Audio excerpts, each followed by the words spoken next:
The music pulsed through the thin soles of my second-hand heels, each beat a reminder of how out of place I was. Sweat gathered at the nape of my neck, plastering wisps of hair to my skin. The chandelier light caught in the crystal glasses behind the bar, fracturing into 1,000 tiny rainbows that mocked the dullness of my borrowed dress. "Lily, stop fidgeting," Emma whispered, her perfectly manicured nails digging into my forearm. "We belong here as much as anyone." I wanted to believe her. Emma had always been the brave one, dragging me out of our shared apartment in the forgotten corner of the city to this glittering palace where the elite of Boston came to play. The invitation had arrived mysteriously at the restaurant where she waitressed, a golden card promising an evening where dreams were made, or shattered. "Sure," I muttered, tugging at my dress, just like Cinderella belonged at the ball. The truth was, we didn't belong here. Not among these people with their casual displays of wealth, their effortless power. I was a 24-year-old nursing student drowning in student loans, working double shifts at the hospital cafeteria just to make rent. Emma was the same. Beautiful, ambitious, but just as broke. "I need another drink," Emma declared, raising her empty glass. Her cheeks were flushed, eyes bright with something I couldn't place. Excitement? Fear? "This is our one night to pretend, Lily. One night to feel like we matter in this city." I nodded, but something cold settled in my stomach as she pushed through the crowd toward the bar. Something wasn't right. Emma had been acting strange all week, checking her phone constantly, disappearing for hours without explanation, returning with a gleam in her eyes that spoke of secrets. The crowd shifted, and that's when I first saw him. He sat in the corner booth, partially concealed by shadows despite the bright lights overhead, as if darkness itself bent to his will. My eyes registered details in fragments.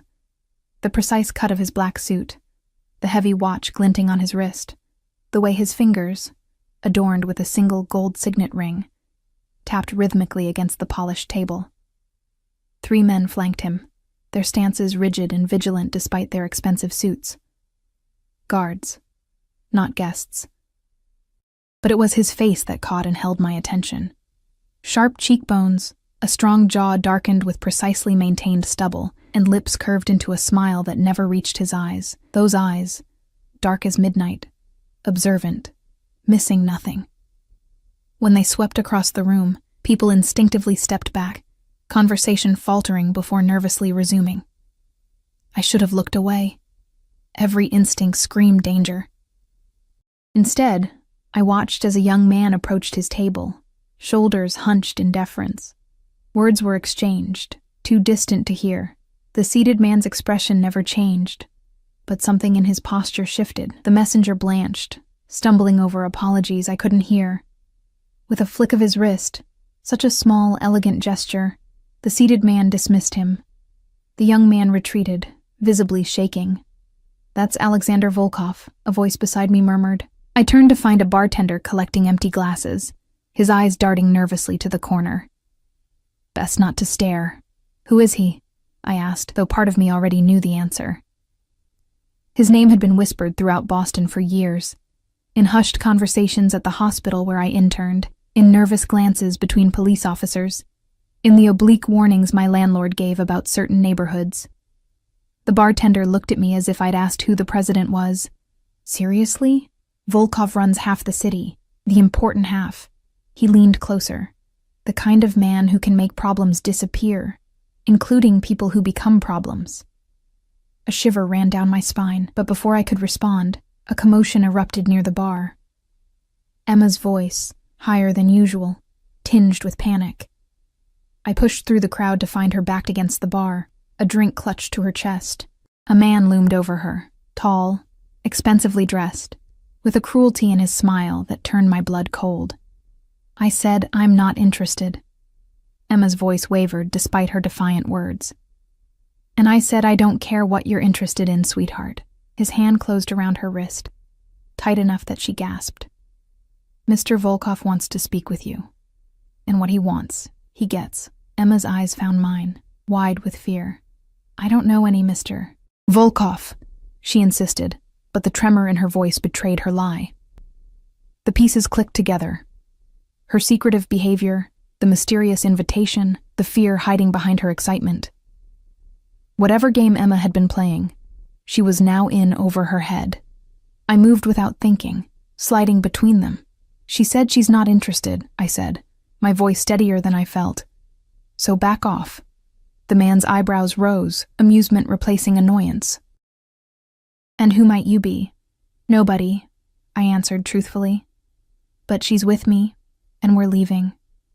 His laugh was cold. Nobody leaves until Mr. Volkov says so. He reached around me for Emma, who shrank back. Something hot and reckless flared inside me, the same feeling I'd had watching my mother cower before my father's rages. The same helplessness twisted into determination. Before I could think, I'd grabbed Emma's full glass and thrown its contents directly into the man's face. Silence fell like a guillotine. Vodka dripped down his stunned features, soaking into his undoubtedly costly suit. Behind me, Emma made a small, frightened sound. Around us, partygoers stepped back, creating a circle of empty space as if I'd suddenly become radioactive. The man wiped his face slowly, expression darkening from shock to rage. "You stupid bitch," he snarled, hand rising. "Mikhail." The single word cut through the silence, soft, yet carrying the weight of absolute command.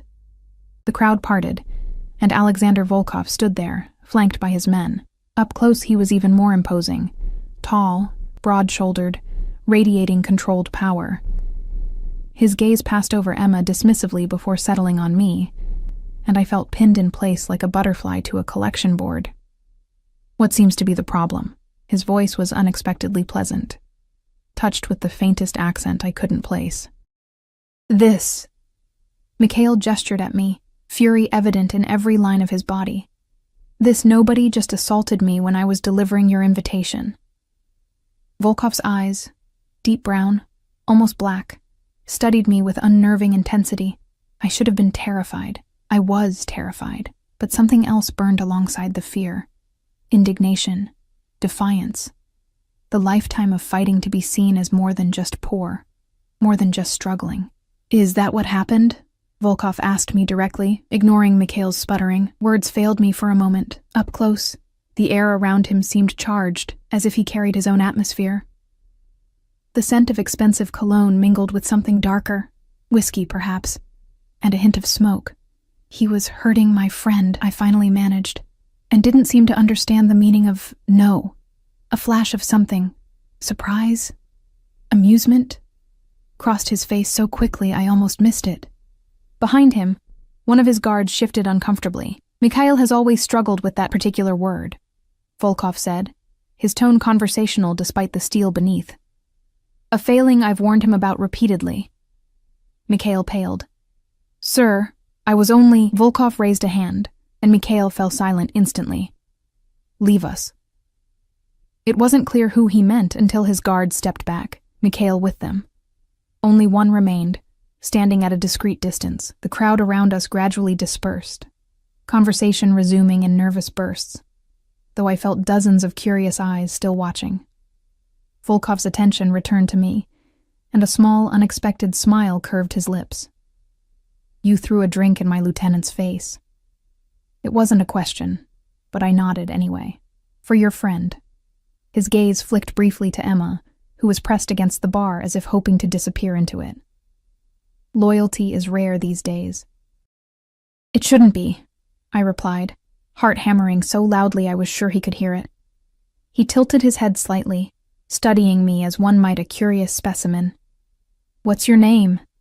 Every warning bell in my mind screamed not to answer, but my mouth moved of its own accord.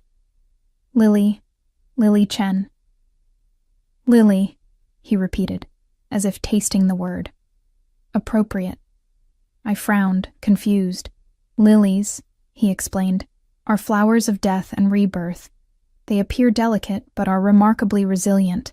His smile widened fractionally, showing the edge of perfect teeth. "I like fearless women, Lily Chen. They're so rare in my world." The compliment, if it was one, settled uncomfortably on my shoulders. I was not fearless. I was terrified, running on adrenaline, and the desperate need to protect Emma, who still hadn't moved. We should go, I said, reaching behind me for Emma's hand. We don't belong here. On the contrary, Volkov said. I think you're exactly where you need to be. He reached into his jacket and withdrew a business card, holding it between two fingers. I find myself in need of someone with your particular courage. I didn't take the card. I'm not interested.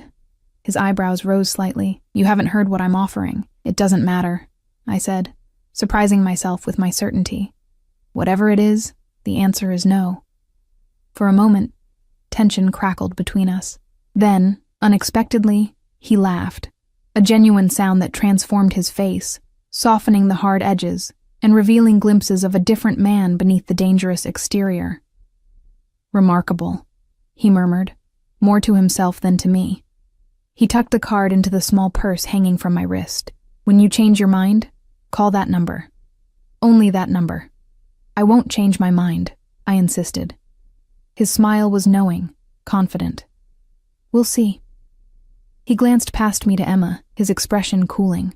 Your friend, however, has already made certain choices that cannot be unmade. Hasn't she, Emma? Emma made a small, choked sound. Her fingers dug into my arm. Lily, we need to leave. Now. Volkov stepped back, inclining his head in a gesture that was almost a bow. Until we meet again, Lily Chen. It wasn't a question of if, but when. The certainty in his voice raised goosebumps along my arms. I pulled Emma away, weaving through the crowd toward the exit. We didn't speak until we were outside, the cool night air a shock against my heated skin. Emma was shaking, fumbling with her phone. What the hell was that? I demanded, grabbing her arm. How does Alexander Volkov know your name? What choices was he talking about? Tears spilled down her cheeks, ruining her careful makeup. I've done something stupid, Lily. So stupid. What did you do? My voice rose despite my efforts to keep calm. Emma, that man is dangerous. Everyone knows who Volkov is, what he is. I needed money, she whispered, the words tumbling out between sobs. For my mom's treatment. You know the insurance wouldn't cover it all. And when Dad left, she swallowed hard. This guy at the restaurant said he knew people who could help. Easy money, he said. Just deliver some packages. I didn't know it was Volkov's operation. Not at first. Ice spread through my veins. Drug running? Are you insane? It was just supposed to be a few times, she pleaded. But then, I saw things I shouldn't have. Names, faces, and when I tried to stop, she shuddered. The invitation tonight wasn't random. It was a message. They know where I live, where I work, where you live. My stomach dropped. So you brought me into this? I needed backup, she said miserably. I didn't think you'd throw a drink at Mikhail Petrov. He's Volkov's enforcer, Lily. He kills people. I felt dizzy, the world tilting beneath my feet. We need to go to the police, Emma laughed bitterly. Half the force is on his payroll, the other half is too scared to touch him. Her phone buzzed, and she looked at it, face draining of color. Oh God. What now? She showed me the screen. An unknown number had sent a single message. The debt remains. 1 week. What debt? I asked, though I already knew the answer. The last package. I didn't deliver it. I took it and ran. Her voice dropped to a whisper. $200,000 worth. For my mom's treatment. The ground seemed to drop away beneath me. Emma had stolen from the most dangerous man in Boston, and now, by association, so had I. We have to leave town, I said, mind racing through impossible scenarios. Tonight. Emma nodded, wiping her tears. I have the money hidden. We can... A sleek black car pulled up beside us, engine purring quietly. The window rolled down, revealing the impassive face of the guard who had remained with Volkov. Miss Chen, he said, his voice surprisingly gentle. Mr. Volkov requests your presence. No, I said automatically, pulling Emma behind me. We're leaving. The guard's expression didn't change. That wasn't a request in the traditional sense. The back door opened. Please. Mr. Volkov doesn't like to be kept waiting. I felt the weight of the business card in my purse. suddenly heavy as a stone. "Just me," I said, decision crystallizing. "Emma stays here." "Lily, no," Emma began. "Just me," I repeated, staring at the guard. "Or neither of us." He considered for a moment, then nodded once. "Acceptable. For now." I turned to Emma, whose face was a mask of terror and guilt. "Go home. Lock the door. Don't answer for anyone." I pressed my keys into her palm. "I'll handle this." "He'll kill you," she whispered. I thought of Volkov's smile when he'd said he liked fearless women. "No," I said with more confidence than I felt. "I don't think he will."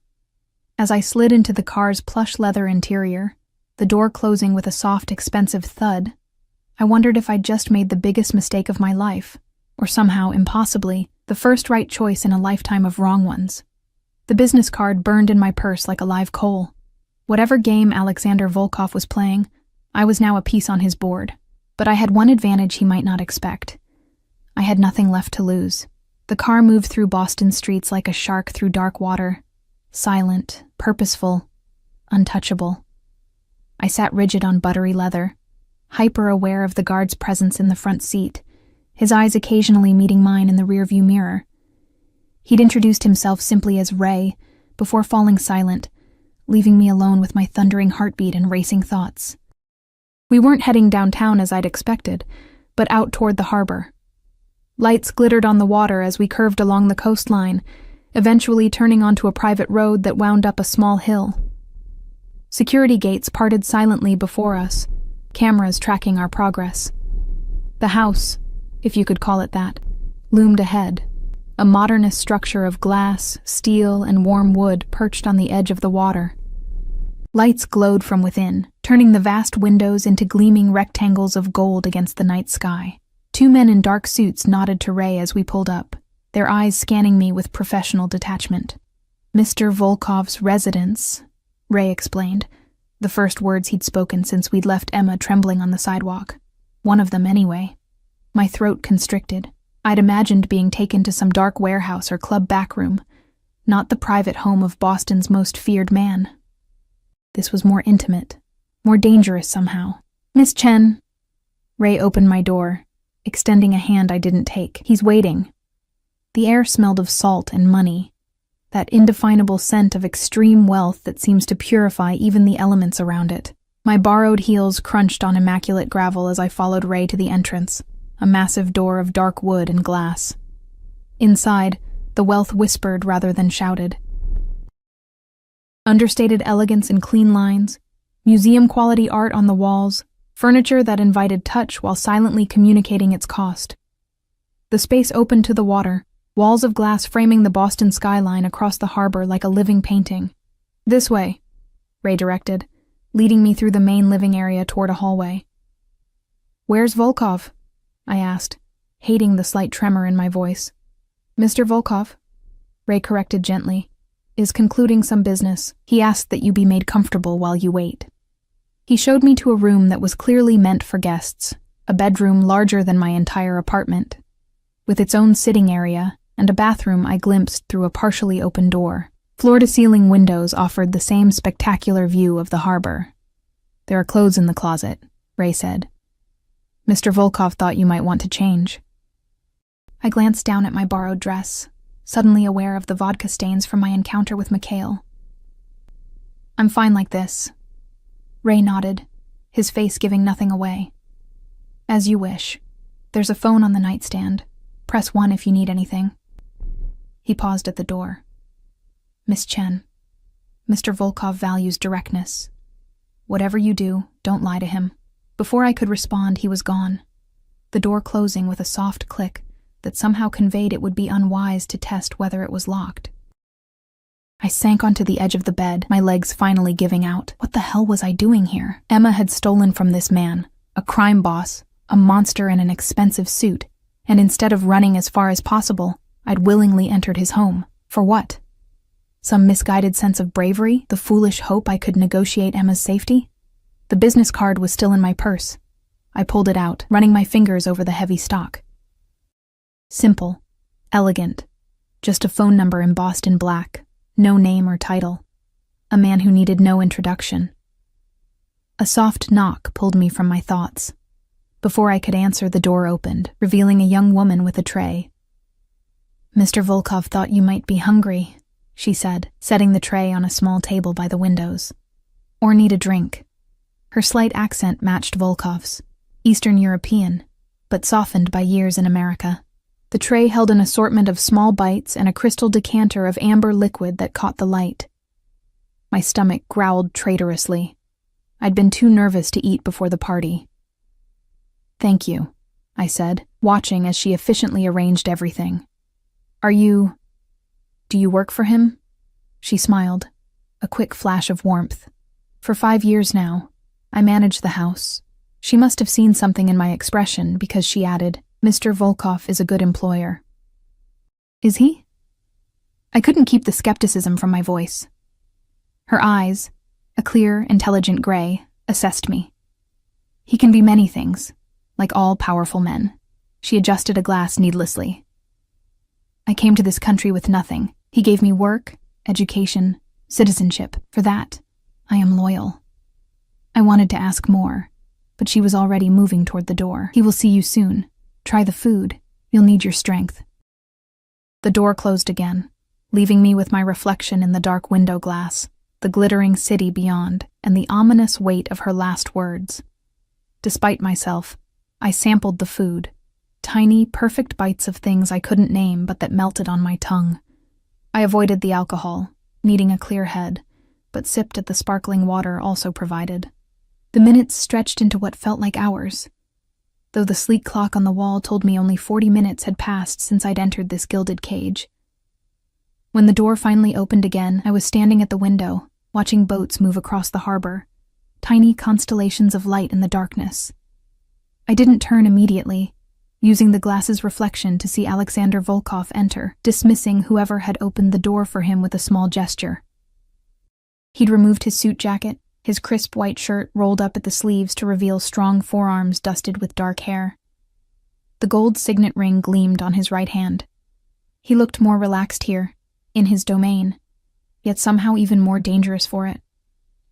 "The view is one of my favorite things about this house," he said, moving to stand beside me, though with enough distance to avoid crowding me. "The city looks different from here, doesn't it? Smaller, manageable." I turned to face him directly, refusing to be drawn into casual conversation. "Why am I here?" His mouth quirked in that almost smile. "Direct." "Good." He gestured to the sitting area. "Please." I remained standing. "I'd rather know what you want with me." "Many things," he answered, his gaze steady on mine. Beginning with a conversation. When I still didn't move, he sighed. "Miss Chen, Lily, I understand your caution. But if I meant you harm, we wouldn't be talking in my favorite guest room over Katerina's excellent canapés." The logic was undeniable. Reluctantly, I took a seat in one of the armchairs, perching on the edge. Volkov sat opposite me, his posture relaxed yet attentive. "Your friend has created a problem for me," he said without preamble. "A significant one." "Emma made a mistake," I began. "A mistake," he repeated, voice flat. "Is that what you call stealing $200,000 and compromising one of my distribution networks?" Put that way, it sounded far worse than Emma's tearful confession. She was desperate. Her mother is dying. "Many people face tragedy without resorting to theft," he countered. "Particularly from men like me."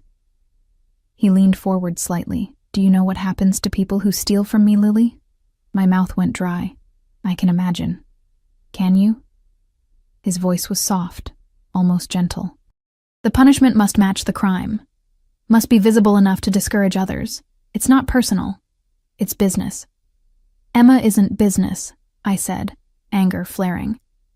"She's a person who made a terrible choice because she had no options left." "We all have options," Volkov said. "Always." He studied me for a long moment. "You, for instance, had the option to walk away tonight. Instead, you threw a drink at Mikhail Petrov, a man who has killed for far less, then voluntarily got into my car." His head tilted slightly. "Why?" The question caught me off guard. Why had I? "Emma is my friend. Friendship doesn't typically extend to risking one's life, he observed, especially for someone who put you in danger without your knowledge. The accusation stung because it held a grain of truth. I pushed it aside. What do you want from me, Mr. Volkov? If it's the money, Emma has it. Take it and let us disappear. A smile played around his lips. Alexander, please. And it's not just about the money, though that will be returned. He reached for the decanter, pouring himself a measure of whiskey. Your friend didn't just take cash. She took something far more valuable to me. Trust, reliability, my reputation for both. He sipped his drink, eyes never leaving mine. In my world, reputation is currency more valuable than cash. Emma damaged that currency, so this is about revenge, I said flatly. Justice, he corrected. There's a difference. Not to the person being punished. That earned me a genuine smile, transforming his face again with that glimpse of a different man. One who might, in another life, have been merely charming instead of lethal. You're not what I expected, Lily Chen, he said, setting down his glass. Tell me about yourself. I blinked at the sudden change in direction. What? Your life. Your story. He gestured expansively. What brings a woman like you, intelligent, principled, fiercely loyal, to be living in that run-down apartment building on Dorchester Avenue? To be friends with someone who would risk your safety so carelessly? My shock must have shown on my face because he added, Yes, I know where you live, where you work, that you're studying nursing while supporting yourself on cafeteria wages. That your mother died when you were 14, and your father is currently serving his third stint in Walpole for assault. Ice spread through my veins. You've investigated me, thoroughly. He agreed without apology. I make it a point to know everything about people who interest me. I don't want to interest you, I said, the words coming out more desperate than defiant. Yet you do. His eyes, so dark they were almost black in this light, held mine. You stood up to Mikhail when men twice your size wouldn't. You offered yourself in your friend's place without hesitation. You look at me without flinching when seasoned criminals can't meet my eyes. He leaned forward. Do you know how rare that is? How valuable? There was something in his voice, a hunger, a fascination, that frightened me more than any threat could have. This wasn't just about Emma or money. Something about me had caught the attention of a predator, and I had no idea how to escape his focus. What do you want? I asked again, my voice barely above a whisper. Alexander sat back, seeming to come to a decision. I want to offer you a job. Of all the things I'd expected, that wasn't on the list. A job? I have business interests beyond what you're imagining, he said. Legitimate ones. One is a private medical facility that serves my employees and associates. It needs someone with your particular qualities. You want me to work at your hospital? I couldn't keep the disbelief from my voice. Why? Because you're qualified. Because you need money. Don't look surprised. Student loans are crippling. I know exactly how much you owe, and because it solves our immediate problem elegantly. Which is? Your friend's debt, he said simply. Work for me for 1 year, and I'll consider Emma's transgression paid in full. She returns the money, of course, but there will be no further consequences. The offer hung in the air between us. A deal with the devil, wrapped in reasonable terms, and delivered in that cultured voice. And if I refuse? His expression didn't change, but something in his eyes hardened. Then the traditional resolution applies. To her, not to you, he added, as if that should comfort me. Why me? I pressed. You must have dozens of nurses on your payroll. Hundreds, he agreed. But none with your particular combination of skills, intelligence, and... He paused, searching for the right word. Moral courage. There's nothing moral about working for a criminal, I shot back. His laugh was unexpected, rich, genuine, yet with an edge that reminded me of exactly who and what he was. Says the woman who was ready to flee the city with stolen drug money an hour ago. I flushed, having no response to that. He was right. My moral high ground was shaky at best. 1 year, he repeated. Working in a state-of-the-art medical facility, earning triple your current salary with all your student loans paid off at the end. He spread his hands. In exchange for your friend's life. Seems like a bargain to me. The weight of the choice pressed down on me. I thought of Emma, terrified and waiting for my return. I thought of what men like Volkov did to thieves. I thought of my student loans, the constant grinding poverty, the exhaustion of working and studying with no end in sight. If I say yes, I said slowly, I want guarantees, written contracts, Emma's safety assured in writing. His eyes gleamed with something like approval. Of course, I'm a businessman, Lily. Everything will be properly documented, and I'm not doing anything illegal, I added firmly. No treating gunshot wounds off the books, no providing drugs, nothing that would compromise my license or ethics. The facility is fully licensed and accredited, he assured me. You would be doing exactly what you're training to do, providing care to those who need it. I took a deep breath. I need to think about it. Naturally. He stood, buttoning his shirt cuff where it had come undone. You have until tomorrow morning, 10 a.m. He reached into his pocket and withdrew a small, slim phone. Use this to call the number on my card when you've decided. It's secure. I took it automatically, our fingers brushing briefly. His were surprisingly warm. In the meantime, you're welcome to stay here, he continued. Katerina can bring you anything you need. I need to talk to Emma, I said. She needs to know she's safe, for now at least. He considered this, then nodded once. You may call her on that phone. Tell her the money must be returned tomorrow, in full.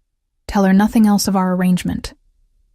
His voice hardened slightly. That stays between us. He moved toward the door, then paused, looking back at me with an expression I couldn't read. You've had a lifetime of people failing you, Lily. Your father, your friends, the system itself. I understand that better than you might think. His smile was small but genuine. I never fail those who are loyal to me. Remember that when making your decision. The door closed behind him with a soft click, and I was alone again in the luxurious prison. I stared at the phone in my hand. Small, sleek, undoubtedly untraceable. A burner, the kind used for a single purpose, then discarded. Just like he intended to use me. My hands trembled as I dialed Emma's number. She answered on the first ring. Lily? Oh my God, are you okay? Where are you? I'm fine, I said, moving to the window where the city lights blurred through unshed tears. I'm at Volkov's house. His house? Her voice rose in panic. What does he want? Did he hurt you? No, I said, pressing my forehead against the cool glass. He wants the money back, Emma. All of it by tomorrow morning. Silence, then a shaky exhale. And then what? I closed my eyes, Volkov's offer replaying in my mind. Tell her nothing else of our arrangement, and then we'll see. But you need to have it ready. Lily? What aren't you telling me? I'd never been able to lie to Emma, not successfully anyway. We'd been roommates for 3 years, friends for 5 since meeting in community college. She knew all my tells. He made me an offer, I said carefully, to work for him, at his medical facility. What? No, her voice cracked. This is all my fault. I never should have. Stop, I cut her off. What's done is done. We deal with what's in front of us now. I sounded like my mother in her rare moments of clarity before cancer took her. Practical, determined, resigned to the hand life had dealt. You can't work for him, Emma insisted. He's a monster, Lily. The things I've heard. She trailed off.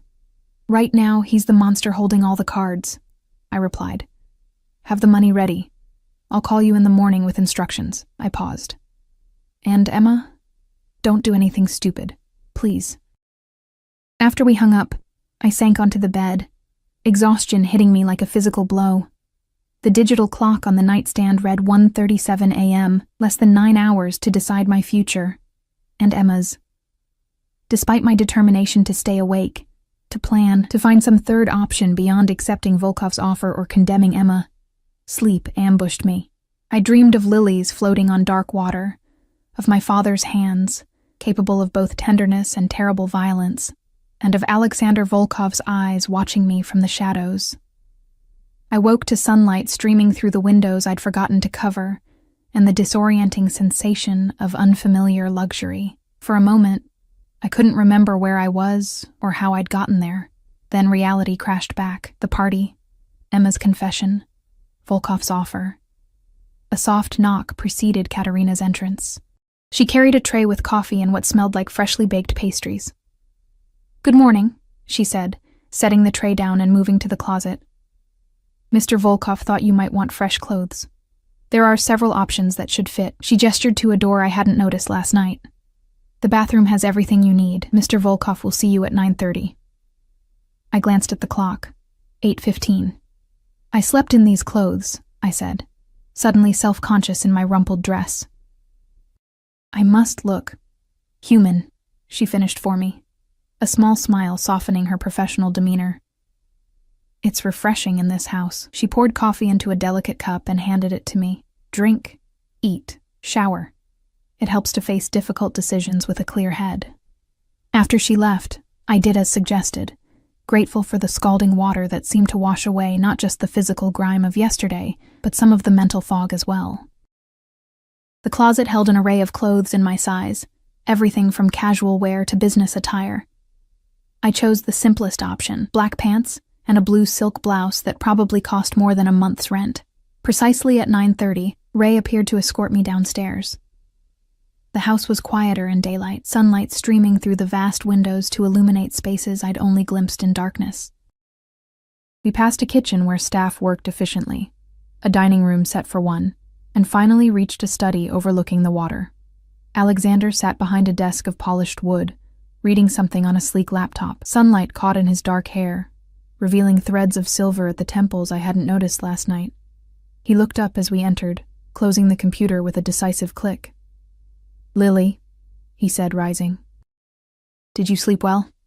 The normality of the question in such abnormal circumstances nearly made me laugh. "Well enough." He gestured to a chair across from his desk. "Please sit. Coffee, or something stronger?" "Coffee is fine," I said, taking the seat. This room, unlike the rest of the house with its contemporary minimalism, felt older, more personal. Leather-bound books lined shelves, a chess set stood mid-game on a side table, and what looked like family photos in silver frames occupied one corner of his desk, though they were angled away from visitors. Ray poured coffee from a carafe and silently withdrew, closing the door behind him. Alexander watched me over the rim of his own cup. "Have you decided?" he asked finally. I set down my untouched coffee. "I have questions first." "Of course." He leaned back in his chair, relaxed, as if we were discussing a normal job offer. "This medical facility, what exactly is it? Who are the patients?" "It's called the Riverside Wellness Center," he replied. "Officially, it's a private hospital specializing in discreet care for high-profile individuals. In reality, it serves 3 types of patients: my legitimate business associates who prefer privacy, my other associates who cannot seek treatment through normal channels, and residents of certain neighborhoods under my protection who can't afford proper health care." "Under your protection," I repeated. "You mean territories where you sell drugs and run prostitution?" His expression didn't change, but something cold flickered in his eyes. "I mean neighborhoods where the police don't go, where the city has forgotten its obligations, and where people would die without alternatives." He leaned forward. "I provide those alternatives." "Out of the goodness of your heart?" "Out of practicality," he corrected. "Dead customers don't buy products. Dead workers don't produce. And contrary to what you might believe, I do have certain principles. Like not killing nursing students unless absolutely necessary?" I couldn't keep the bitterness from my voice. Unexpectedly, he smiled. "Like recognizing potential when I see it." He pushed a folder across the desk toward me. "Your contract, as requested, everything in writing." I opened it cautiously, scanning the pages. It was indeed a legitimate employment contract. Salary, 3 times what I currently made as promised, benefits, confidentiality clauses, and specific provisions about the nature of the work I would be doing. Most surprising was the addendum at the back, a formal agreement pardoning Emma's debt, in exchange for my 1 year of service and the return of the stolen money. "This is thorough," I said, still searching for the trap. "I told you, I'm a businessman." He steepled his fingers. "Everything I do, everything is based on value. Emma created a deficit in value. You're balancing the scales by working as a nurse." By working as my nurse, he clarified. There's a difference. The emphasis sent a shiver down my spine. What does that mean exactly? It means your primary responsibility will be to me and the facility patients I designate as priorities. He shrugged slightly. Most of the time, you'll function as any other nurse. Occasionally, I'll have special requirements. What kind of requirements? Nothing illegal, he assured me, clearly reading my suspicion. Nothing that violates your professional ethics. But absolute discretion, absolute loyalty, and availability when needed, regardless of scheduled hours. It sounded reasonable enough on the surface, but I sensed deeper waters beneath. And in exchange, Emma goes free, unharmed. Provided she returns the money and never enters my territory again, he confirmed. Yes, how do I know you'll keep your word? I asked. His expression hardened. Because unlike your friend, I value my reputation. My word is binding. He picked up a pen, rolling it between his fingers. There are witnesses to our arrangement. Documentation. Insurance, if you will. I thought of Emma, of her mother wasting away from cancer, the same disease that had taken my own mother.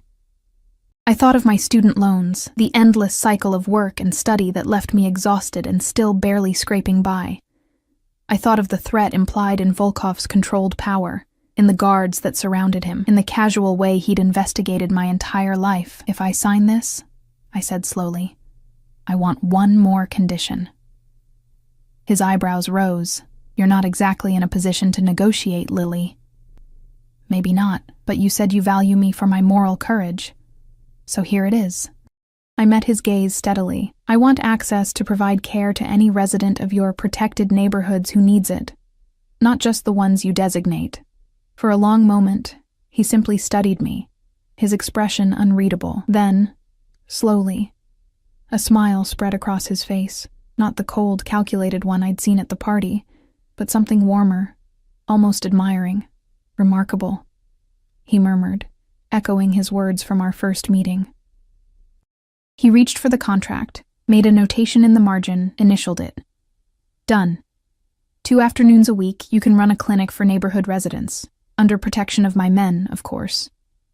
I blinked, surprised at how easily he'd conceded. Why would you agree to that? Because it confirms what I suspected about you, he said, sliding the contract back to me with the pen. You negotiate for others, not yourself. That's useful to me. His eyes held mine. And because it pleases me to give you what you want when the cost is so small. The way he said it, the pleasure he took in granting my request, sent another shiver through me. This one harder to categorize as simply fear. I signed. Alexander took the contract, signing his own name with a flourish before pressing a small button on his desk. Almost immediately, Ray entered with another man I recognized as one of the guards from the party, the one who'd remained with Volkov when he dismissed the others. Witnesses, Alexander explained. They signed on the designated lines, then departed with the original contract, leaving a copy for me. It's done then, I said, a strange numbness spreading through me. Not quite. Alexander stood. There's the matter of the money. As if on cue, the door opened again, and Mikhail entered. The man I'd thrown a drink at, the one Emma feared. His eyes locked on me with cold hatred, but he addressed Volkov. She's here, he said, with the package. My heart hammered against my ribs. Emma's here? Alexander nodded. I sent Ray to collect her and the money this morning. Insurance that you would follow through. The calculated manipulation should have angered me, but I was too relieved at the thought of seeing Emma to care. Alexander moved around his desk, extending his hand to help me up. After a moment's hesitation, I took it, his fingers warm and firm around mine. Mikhail will escort you, he said, releasing my hand. I'll join you shortly. Mikhail's jaw tightened, but he nodded stiffly. The look he gave me promised retribution at some future date. I lifted my chin, refusing to be intimidated now that I had Alexander's protection, a thought that was both comforting and disturbing in its implication. We walked in tense silence to what appeared to be a formal sitting room at the front of the house. Emma stood by the window, clutching a duffel bag and looking like she hadn't slept at all. When she saw me, her face crumpled. Lily! She rushed forward, but Mikhail blocked her path with one arm. The package first, he said coldly. Emma thrust the duffel bag at him. It's all there. Count it if you want. He took it with a sneer. Mr. Volkov will decide if it's all there. And as soon as he stepped aside, Emma threw her arms around me. I was so worried, she whispered. What did they do to you? What did he make you agree to? I'm fine, I assured her, aware of Mikhail watching us with undisguised contempt. Everything's going to be okay now. She pulled back, searching my face. What did you do, Lily? Before I could answer, the door opened and Alexander entered. The effect on the room was immediate. Mikhail straightened, Emma stiffened, and even I felt myself becoming more alert, more aware of every movement. Miss Larson, Alexander addressed Emma with cool politeness. I trust the funds have been returned in full? Emma nodded jerkily. Every dollar. He turned to Mikhail. Verify it. Mikhail unzipped the bag, revealing neat stacks of cash. He began counting methodically while we stood in uncomfortable silence. Finally, he looked up. It's all here, sir. Excellent. Alexander smiled thinly. Then our business is concluded, Miss Larson. His gaze flicked to me. Almost. Emma clutched my arm. What does that mean? Lily? I took a deep breath. It means you're free to go, Emma. The debt is cleared. And you? I couldn't meet her eyes. I've taken a job with Mr. Volkov at his medical facility. No, she breathed. Lily, you can't. It's done, I said firmly. 1 year. It's a good opportunity, Emma. Triple my current salary, student loans paid off. I forced a smile. Think of it as a blessing in disguise. She wasn't fooled. This is because of me, isn't it? You made some deal. She turned to Alexander. Whatever she promised you, I'll do it instead. This was my mistake. Indeed it was. He agreed, his voice hardening. A mistake that would typically cost far more than money. His eyes, cold as winter, fixed on her. Consider yourself fortunate that your friend values your life more than you valued her safety when you involved her in your theft. Emma flinched as if struck. Lily, please. The matter is settled. Alexander cut in. Lily has signed a contract of employment. You have returned what you stole. You are now free to leave Boston, and I strongly suggest you do immediately. I'm not leaving without Lily, Emma insisted. I squeezed her hand. Yes, you are. Your mom needs you, remember? That's what this was all about. Tears spilled down her cheeks. I can't just leave you with him. I'll be fine, I assured her, though my own confidence wavered. It's just a job, Emma. Just a... Miss Larson, Alexander interrupted, checking his watch. Ray will drive you to your apartment to collect your belongings, then to the train station. You have a ticket to Chicago departing at 3. I suggest you be on it. The finality in his tone silenced further protests. Emma hugged me fiercely, whispering, I'm so sorry, against my hair. I held her tight, wondering if I'd ever see her again, then gently pushed her toward the door where Ray waited. Take care of your mom, I said, forcing a smile. And yourself. She wiped her tears, shooting a venomous look at Alexander before following Ray. The door closed behind them with a sound of finality. Alexander, Mikhail, and I stood in silence for a moment. Then Alexander nodded to Mikhail, who left with the duffel bag, leaving us alone. That went well, Alexander remarked, as if we just concluded a normal business meeting. I turned on him. You had no right to banish her from Boston. I had every right, he corrected mildly. She stole from me, involved an innocent party, you, and compromised an important distribution network.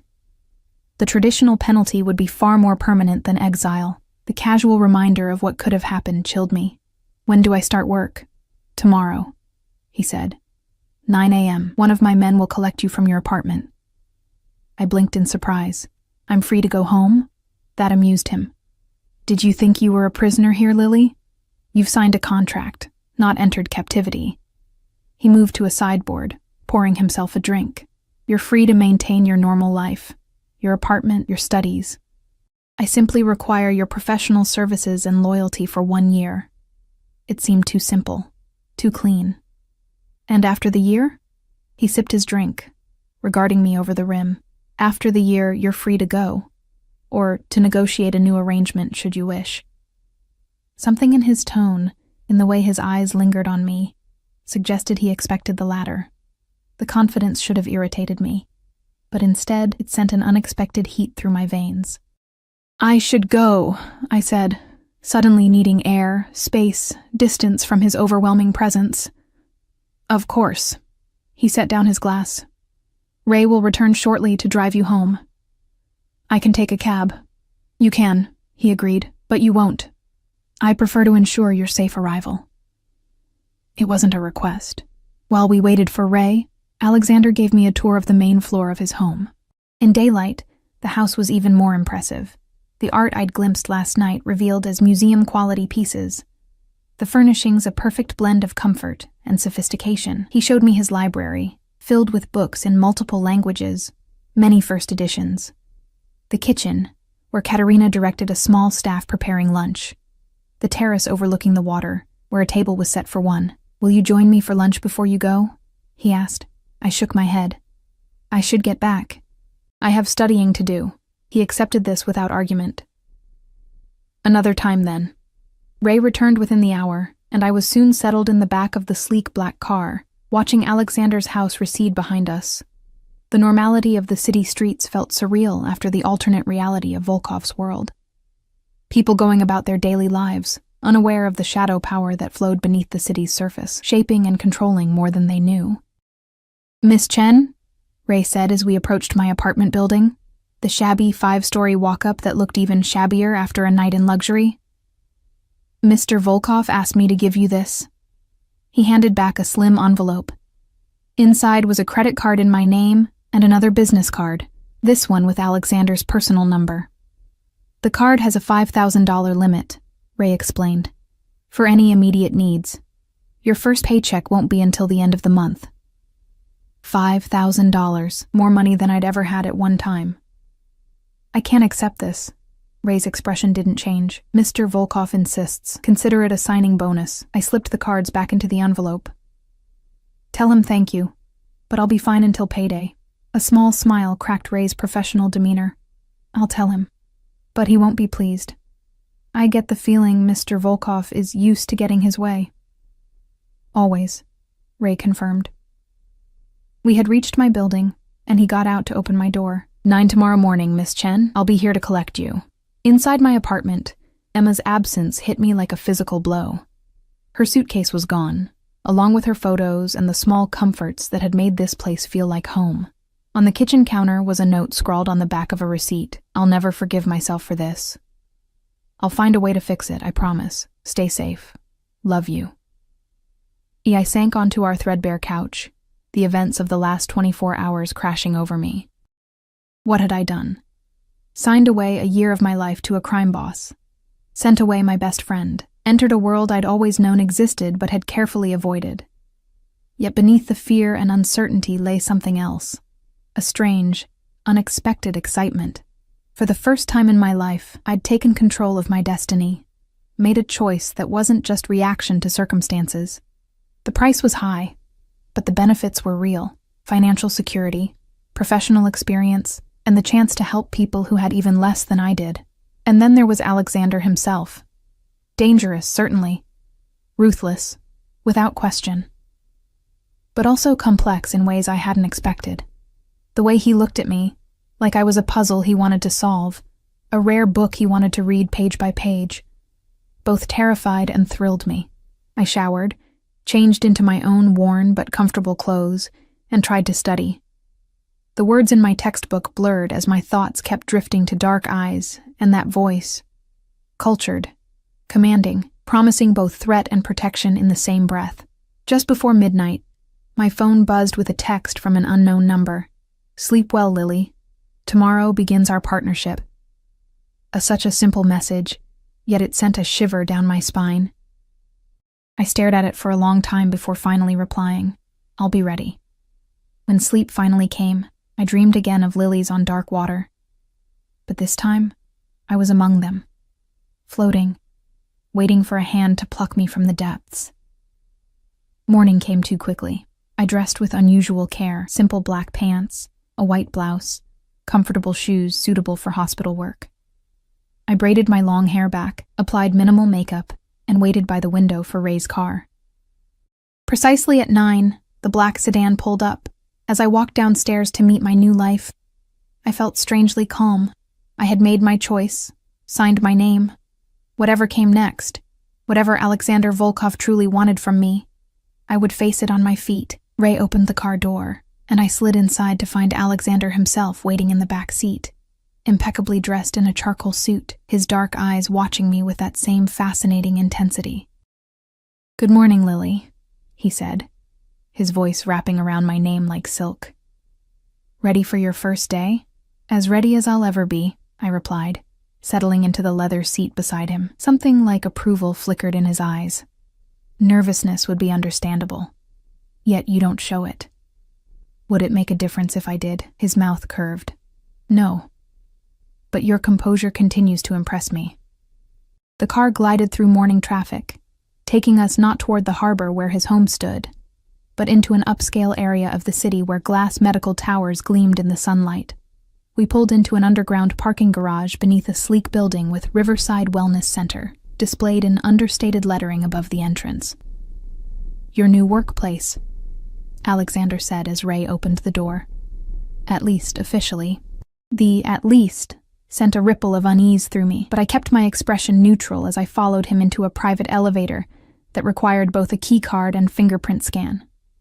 We ascended in silence, the only sound the soft hum of the elevator and my own heartbeat in my ears. The doors opened onto a reception area that looked more like a luxury hotel than a medical facility.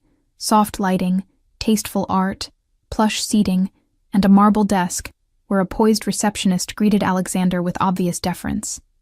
"Good morning, Mr. Volkov. Everything is prepared as you requested." "Thank you, Sophie. This is Lily Chen, our newest nurse. She'll need full access credentials."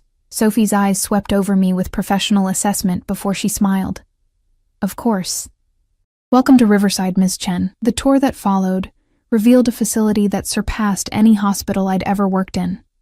State-of-the-art equipment, private rooms more luxurious than high-end hotel suites, and a staff-to-patient ratio that would make any medical professional envious. Dr. Marcus Hayes, the medical director, greeted us in his office. A distinguished man in his 50s who spoke to Alexander with the careful respect of someone who knew exactly who signed his generous paychecks. "Miss Chen comes highly recommended," Alexander told him, the lie smooth as glass. "I expect her to be fully integrated into the team, with special assignment to my personal cases as needed." Dr. Hayes nodded. "Of course, Mr. Volkov. We'll start her orientation today." "Good." Alexander turned to me.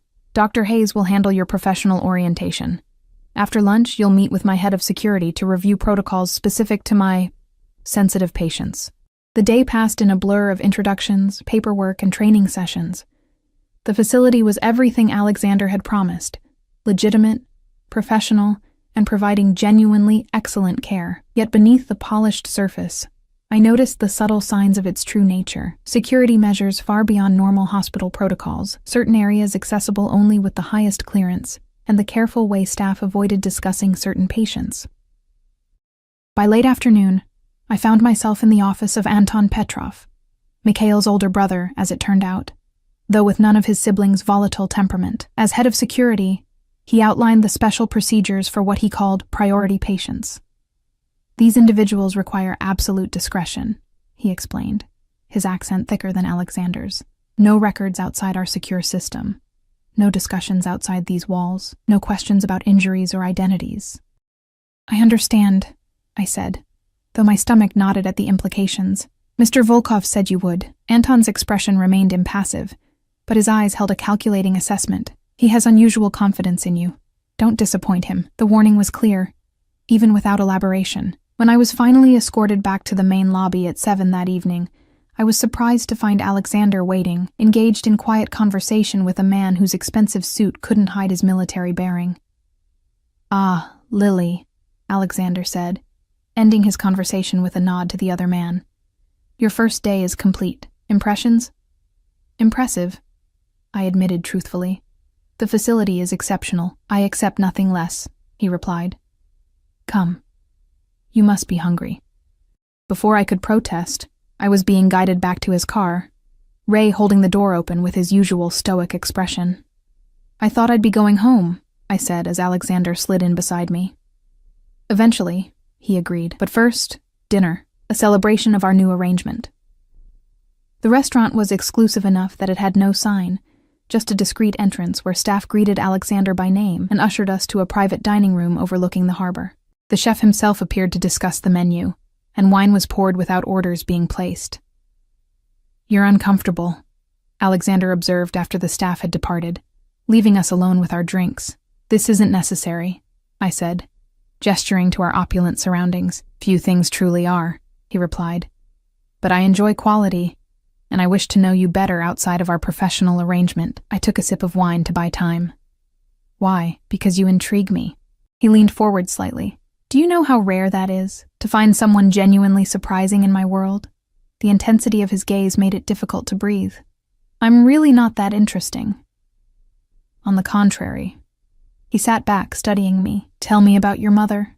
The question caught me off guard. "My mother?"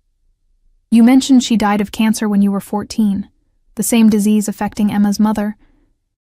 I suspect that connection influenced your decision to help Emma, despite the risk to yourself. The casual display of knowledge about my life still unsettled me. She was diagnosed when I was 12, fought for 2 years before it took her." "And your father?" My jaw tightened. "What about him?" "He went to prison shortly after her death. 3rd conviction for assault, correct? Was he violent toward you and your mother as well?" I set my glass down harder than intended. "Is this an interview or an interrogation?" Alexander's expression softened fractionally. "Neither. It's me trying to understand the woman who now works for me, the woman who threw a drink at Mikhail Petrov without hesitation to protect her friend." "There's not much to understand," I said, looking away. "My father was an alcoholic with a temper. My mother did her best until cancer took her. I raised myself from 14 on, bouncing between relatives who saw me as a burden until I was old enough to be on my own. Yet you pursued nursing, caring for others despite having received so little care yourself." There was something like genuine admiration in his voice. "That requires remarkable strength." Discomfort at his insight made me change the subject. "What about you?" The accent. "Russian?" "Ukrainian, originally," he corrected. "Though I left when I was 10. And your family?" A shadow crossed his face. "Dead. All of them." The flat finality of his statement silenced my next question. Thankfully, our food arrived, providing a reprieve from the increasingly personal conversation. Over the next 3 courses, each more exquisite than the last, Alexander steered us to safer topics. My studies, my career ambitions, my impressions of the Riverside facility. He was an attentive listener, his questions demonstrating both intelligence and genuine curiosity. By dessert, I found myself almost enjoying his company, despite the circumstances that had brought us together. "You're smiling," he observed as coffee was served. "The first real smile I've seen from you." I hadn't realized it myself. The food was amazing. Indeed, but I think it's more than that. He set down his cup. "You're beginning to see that our arrangement might not be the prison sentence you initially feared." I sobered immediately. "It's still not a choice I would have made freely." "Few choices in life are truly free," he countered. "We all operate within constraints, some financial, some familial, some self-imposed. The illusion of complete freedom is just that, an illusion." "That's a convenient philosophy for someone who coerces others into serving him," I said before I could stop myself. Instead of anger, his response was a genuine laugh. "Touché, Lily. Your honesty is refreshing." His smile faded into something more serious. "But consider this. In 1 year, your student loans will be paid, your nursing degree complete, and you'll have experience at one of the most advanced medical facilities in the country, all while helping those who would otherwise receive no care at all." He leaned forward. "Is that truly such a terrible fate?" Put that way, it did sound more like opportunity than punishment. Still, I couldn't forget how we'd arrived at this point. "And Emma?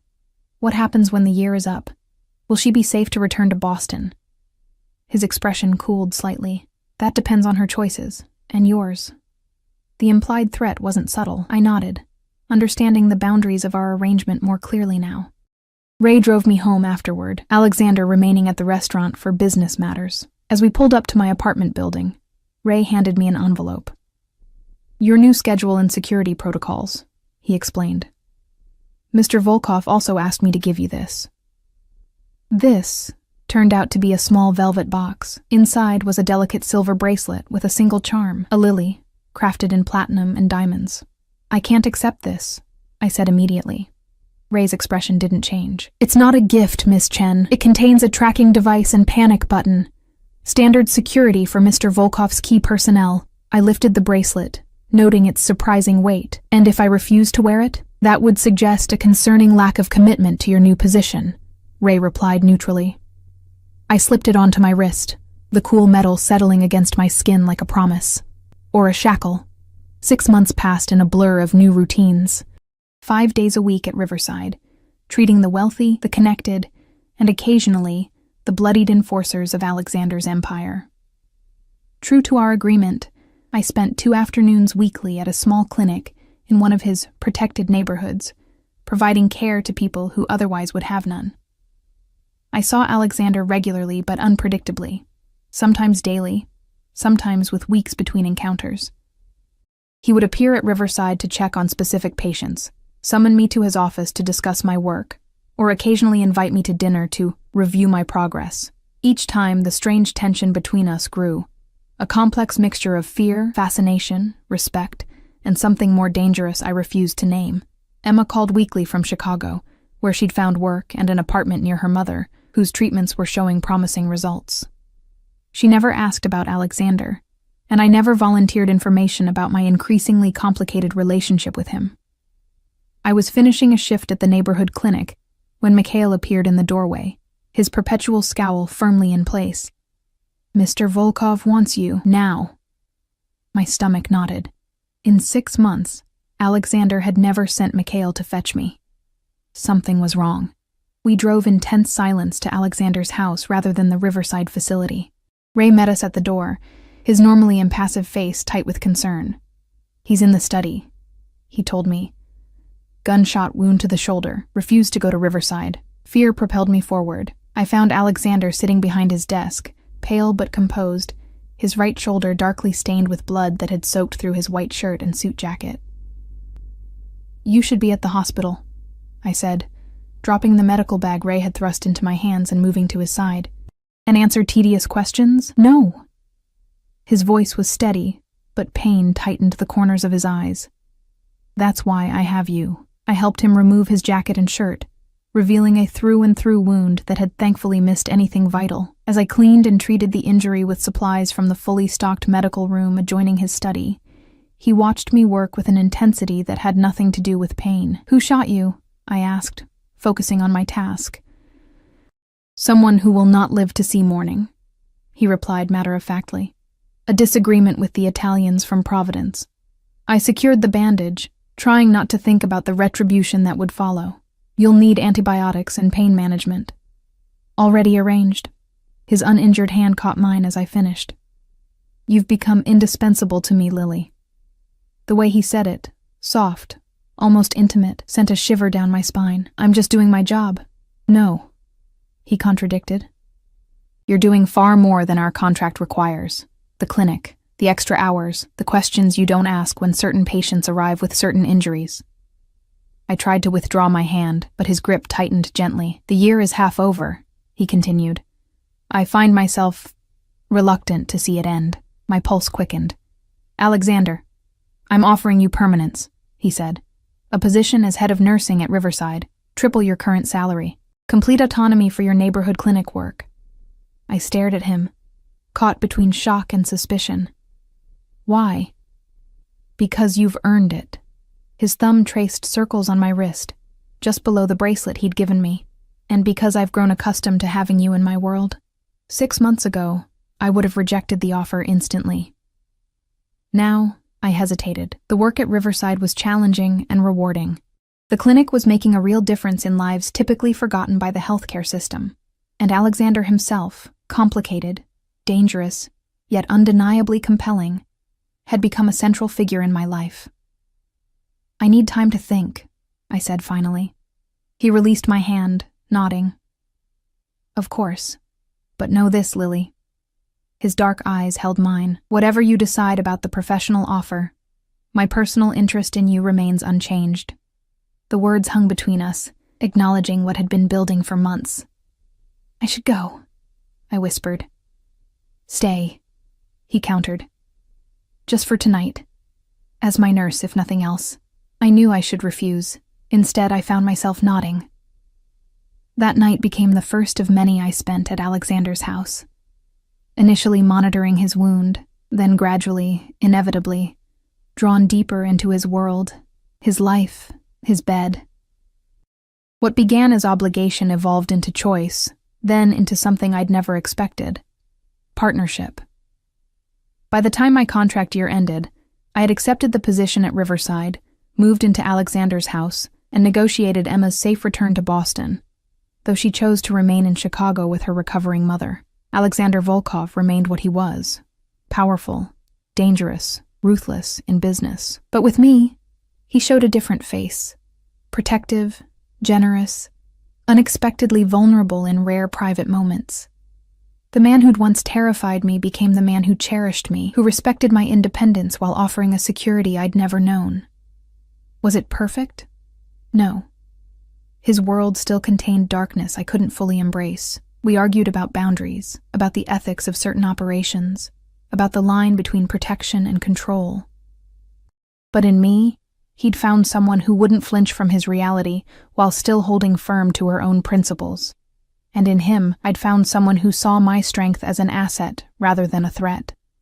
1 year after throwing my drink at Mikhail Petrov, I stood on the terrace of what was now our home, watching the city lights reflect on the harbor. Alexander's arms encircled me from behind, his chin resting on my head. "Regrets?" he asked, a question he still posed occasionally, as if expecting my answer to change. I turned in his arms, studying the face that had become beloved to me despite all odds. Only that it took such dangerous circumstances for us to meet. His smile, the real one, the one few people ever saw, warmed his eyes. I meant what I said that first night.